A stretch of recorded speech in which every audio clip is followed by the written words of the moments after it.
So students, this is the third part of today's class video.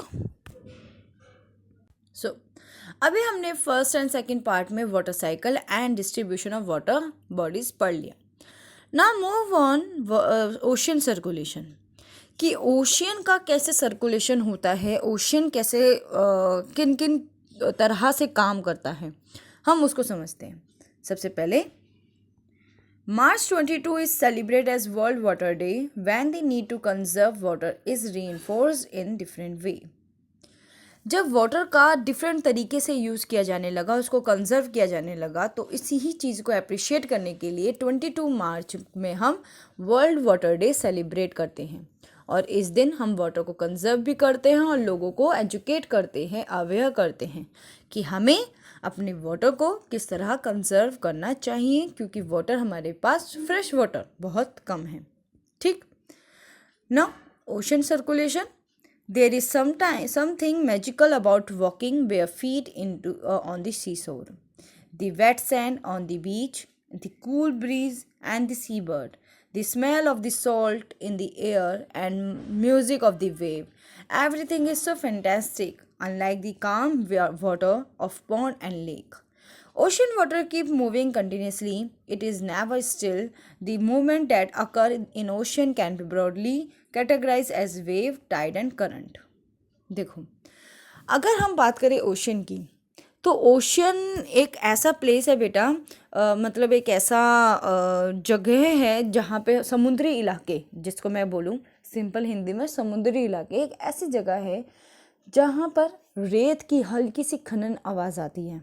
ठीक है. वहीं पर बहुत सारे बर्ड्स अपनी आवाज़ें निकाल रहे होते हैं, वो अपनी सी बर्ड्स होते हैं वहाँ पर. उसके साथ साथ समुद्री इलाकों में जो हवाएं चलती हैं, एयर है, वो तेज़ होती है, ठंडी हवाएं चलती हैं. ठीक है. वहाँ का जो नज़ारा होता है, वहाँ का जो शांति होती है, वो बहुत ही अच्छी होती है, वो बहुत ही आरामदायक होती है. अगर हम बात करें लेक की, पोंड की, तो उसका वाटर हमेशा स्टिल रहता है, एक ही तरफ ठहरा होता है, क्योंकि वो एक बाउंड्री में क्रॉस है, बंधा हुआ है. लेकिन अगर हम बात करें ओशियन की, तो ओशियन का वाटर हमेशा फ्लो करता रहता है, कभी भी शांत नहीं होता, कंटिन्यूसली मूव करता रहता है ओशियन वाटर. इसीलिए ओशन के वाटर का कंटिन्यूसली मूव करने के वजह से ओशन वाटर 3 तरीके से कैटेगराइज्ड किया जाता है. पहला वेव, दूसरा टाइड और तीसरा करंट्स. ठीक है. तो फर्स्ट हम रीड करते हैं वेव्स को.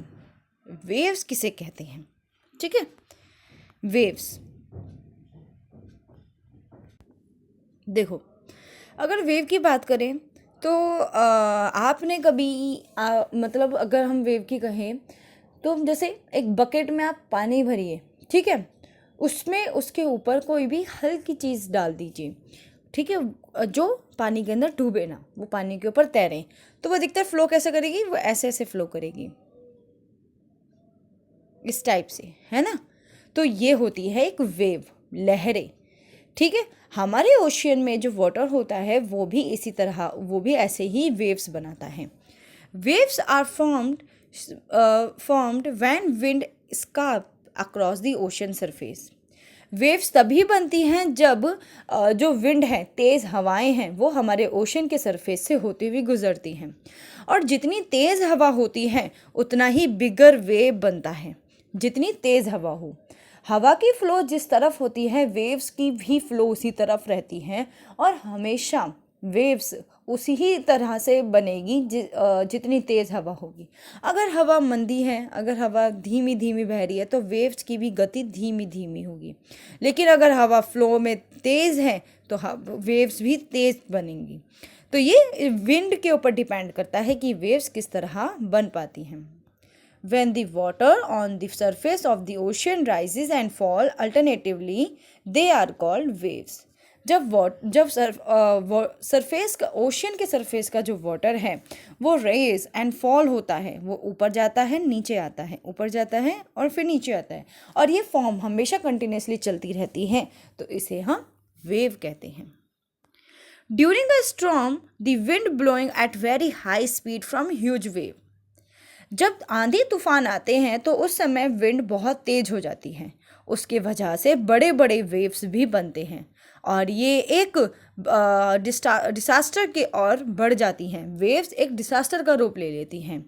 N earthquake, a volcanic eruption और water under water landslide can shift large amount of ocean water.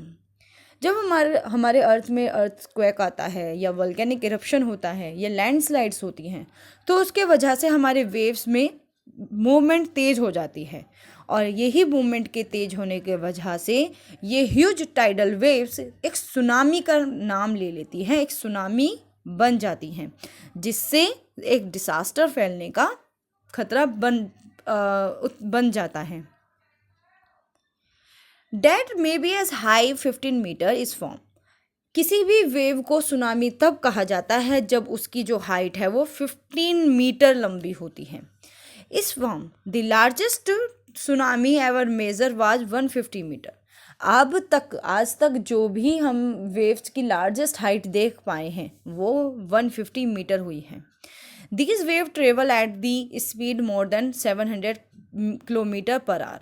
और इस वेव की जो रफ्तार होती है, इस वेव की जो गति होती है, वो अब तक 700 किलोमीटर पर आवर से देखी गई है, जो एक पूरे कोस्टल एरिया को तबाह कर सकती है। The tsunami of 2004 caused widespread damage in the coastal area of India. The Indira Point in the Andaman and Nicobar Island got submerged after the tsunami. जो हमारे अंडमान निकोबार का एक इंदिरा गांधी पॉइंट था बेटा, वहाँ पर 2004 में सुनामी आई और उस सुनामी के आने की वजह से जो इंदिरा गांधी पॉइंट है वो पानी की लहरों में डूब गया, वो समुद्र में डूब गया और आज तक वो ऊपर नहीं उठ के आ पाया।